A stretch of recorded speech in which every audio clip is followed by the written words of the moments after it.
بسم اللہ الرحمن الرحیم۔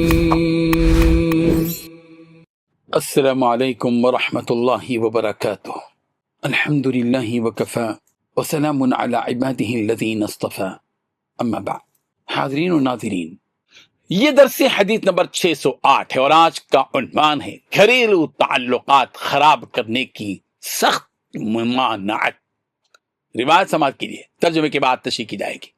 بسم اللہ الرحمن الرحیم۔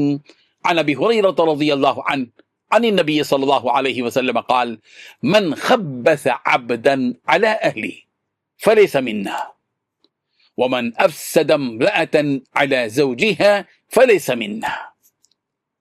رواہ صحیح ابن حبان کتاب البر والاحسان۔ ترجمہ یوں ہے، حضرت ابو ہریرہ رضی اللہ عنہ سے روایت ہے کہ نبی کریم صلی اللہ علیہ وسلم نے ارشاد فرمایا، جو شخص کسی غلام یا خادم کو اس کے گھر والوں کے خلاف بھڑکائے وہ ہم میں سے نہیں ہے، اور جو شخص کسی عورت کو اس کے شوہر کے خلاف ورغلائے وہ بھی ہم میں سے نہیں ہے۔ حاضرین و ناظرین، رسول رحمت صلی اللہ علیہ وسلم نے اس حدیث میں خاندان کے استحکام اور معاشرتی امن کی اہمیت کو نہایت پیارے انداز میں بیان فرمایا ہے۔ آپ علیہ الصلوۃ والتسلیم نے واضح فرمایا کہ جو شخص دوسروں کے گھریلو تعلقات میں مداخلت کر کے نفرت، بدگمانی یا اختلاف پیدا کرے وہ اسلامی تعلیمات کے خلاف عمل کرتا ہے۔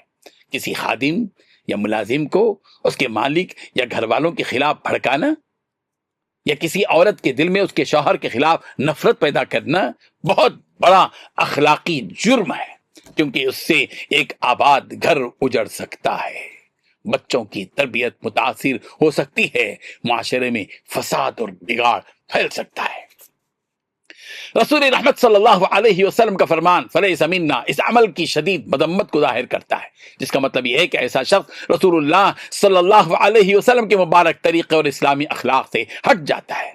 دین اسلام کا مزاج یہ ہے کہ لوگوں کے درمیان محبت، اعتماد، صلح اور خیر خواہی پیدا کی جائے، نہ کہ ان کے تعلقات کو خراب کیا جائے۔ اگر میاں بیوی یا خاندان کے افراد کے درمیان اختلاف ہو تو مسلمان کا فرض ہے کہ وہ انصاف، حکمت اور خیر خواہی کے ساتھ صلح کرانے کی کوشش کرے، نہ کہ آگ میں مزید ایندھن ڈالے۔